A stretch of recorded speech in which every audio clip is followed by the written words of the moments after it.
70,000 मुर्दे कैसे जिंदा हुए। बिस्मिल्लाहिर्रहमानिर्रहीम। सच्चे वाक़यात सुनने के लिए हमारे चैनल को सब्सक्राइब ज़रूर करें। दोस्तों, बनी इसराइल को फ़िरौन की चंगुल और ग़ुलामी से निजात दिलाकर हज़रत मूसा अलैहिस्सलाम ले आए थे। बनी इसराइल सरजमीन मुक़द्दस फ़लस्तीन में आबाद हो चुके थे। हज़रत मूसा अलैहिस्सलाम के बाद हज़रत हिजकिल अलैहिस्सलाम तीसरे नबी थे जिनको अल्लाह ताला ने बनी इसराइल की ज़िम्मेदारी सौंपी। हज़रत हिजकिल के मुताबिक तारीख़ वाक़या ऐसा है जिसकी वजह से हज़रत हिजकिल अलैहिस्सलाम मशहूर हुए। हज़रत हिजकिल अलैहिस्सलाम से कब्ल और हज़रत मूसा अलैहिस्सलाम के बाद हज़रत यूसा बिनून अलैहिस्सलाम को अल्लाह ताला ने नबूवत से सरफराज फरमाया। आपके बाद हज़रत कालीब बिन यूहना अलैहिस्सलाम मर्तबा नबूवत पर सरफराज हुए और आपके बाद हज़रत हिजकिल अलैहिस्सलाम आए। आपको इब्न अल अजूज कहकर भी पुकारा जाता है। इब्न अल अजूज कहलाने की वजह यह है कि यह उस वक्त पैदा हुए थे जबकि उनकी वालिदा माजिदा बहुत बूढ़ी हो चुकी थी। और आप जुल्फ़े फजल भी कहलाए।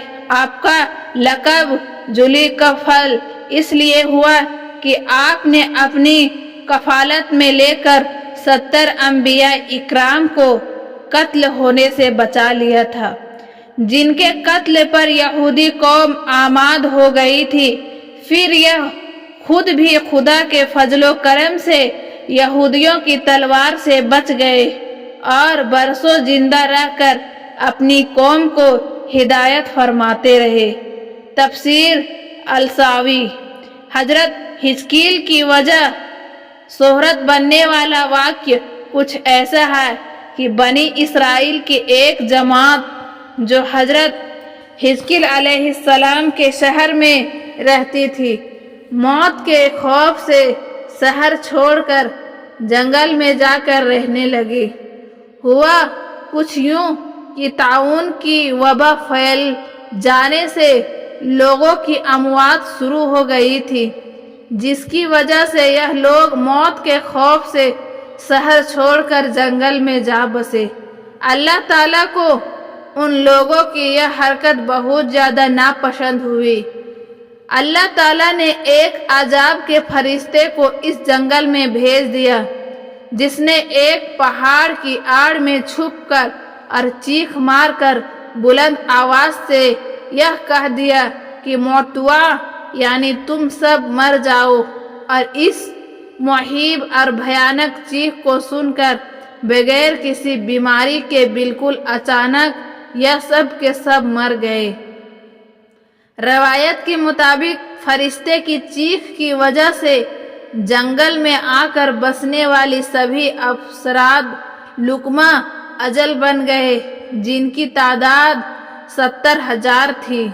मुर्दों की तादाद इस कदर ज़्यादा थी कि लोग इनके कफन और दफन का कोई इंतज़ाम नहीं कर सके और इन मुर्दों की लाशें खुले मैदान में बेगोरा कफन 8 दिन तक पड़ी रहने के बाद सड़ने लगी, जिससे बेइंतहा ताफून और बदबू फैल गई और पूरे जंगल और उसके अतराफ में यह बदबू और ताफून फैलने लगा।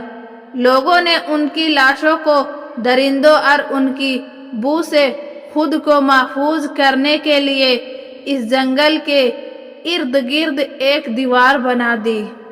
कुछ दिनों के बाद हज़रत हिजकिल अलैहिस्सलाम का इस जंगल से गुजर हुआ तो अपनी कौम के लोगों की लाशें पहचान गए और अपनी कौम के 70 इंसानों की इस मौत नागिहानी और बेगौरव कफन लाशों की परवानी देखकर रंज व गम से इनका दिल भर गया।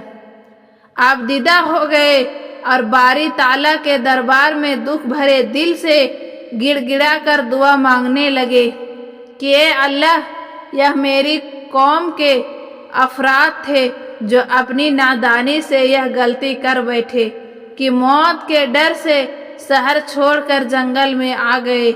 यह सब मेरे शहर के बसिंदे हैं। इन लोगों से मुझे अनस था और यह लोग मेरे दुख सुख के शरीक थे। अफसोस कि मेरी कौम हिलाक हो गई और मैं बिल्कुल अकेला रह गया। ए मेरे रब, यह कौम थी जो तेरी हम्द करती थी और तेरी तौहीद का ऐलान करती थी और तेरी बिकराई का खुतबा पढ़ती थी। आप बड़े सोच दिल के साथ इस दुआ में मशगूल थे कि अचानक आप पर वही उत्तर पड़ी कि ए हिजकील अलैहिस्सलाम, आप इन बिखरी हुई हड्डियों से फरमा दीजिए कि ए हड्डियों, बेशक अल्लाह ताला तुमको हुक्म फरमाता है कि तुम इकट्ठा हो जाओ। यह सुनकर बिखरी हुई हड्डियों में हरकत पैदा हुई और हर आदमी की हड्डियों जमा होकर हड्डियों के ढांचे बन गए। फिर यह वही आई कि ए हिजकील अलैहिस्सलाम, आप फरमा दीजिए कि ए हड्डियों, तुमको अल्लाह का यह हुक्म है कि तुम गोश्त पहन लो। यह कलमा सुनते ही फौरन हड्डियों के ढांचे पर गोश्त पोस्त चढ़ गए। फिर तीसरी बार यह वही नाजिल हुई, ए हिजकील, अब यह कह दो कि ए मुर्दो, खुदा के हुक्म से तुम सब उठकर खड़े हो जाओ। चुनांचे आपने यह फरमा दिया तो आपकी जुबान से यह जुमला निकलते ही 70 लाशें चश्मे जदन में खड़ी हो गई। फिर यह सब लोग जंगल से रवाना होकर अपने शहर में जाकर दोबारा आबाद हो गए और अपनी उम्र की मुद्दत भर जिंदा रहे। लेकिन इन लोगों पर इस मौत का इतना निशान बाकी रह गया कि उनकी औलाद के जिस्म से सड़ी हुई लाश का बदबू बराबर आती रही और यह लोग जो कपड़ा भी पहनते थे वह कफन की सूरत में हो जाता था और कब्र में जिस तरह कफन मैला हो जाता है ऐसा ही मैल पर उनके कपड़े पर नमूदार हो जाता था। यह असरात आज तक इन यहूदियों में पाए जाते हैं जो इन लोगों की नस्ल से बाकी रह गए हैं। तफसीर रूहुल बयान, इस वाक़या का कुरान मजीद में भी जिक्र मौजूद है। यह अजीबो गरीब वाक़या कुरान मजीद की सूरह बकरा में खुदावंद कुदूस से इस तरह बयान फरमाया है। तर्जुमा कि ए महबूब, क्या तुमने ना देखा था उन्हें जो अपने घरों से निकले और वह हजारों थे मौत के डर से, तो अल्लाह ने उनसे फरमाया मर जाओ, फिर उन्हें जिंदा फरमा दिया। बेशक अल्लाह लोगों पर फजल करने वाला है, मगर अक्सर लोग नाशुक्रे हैं।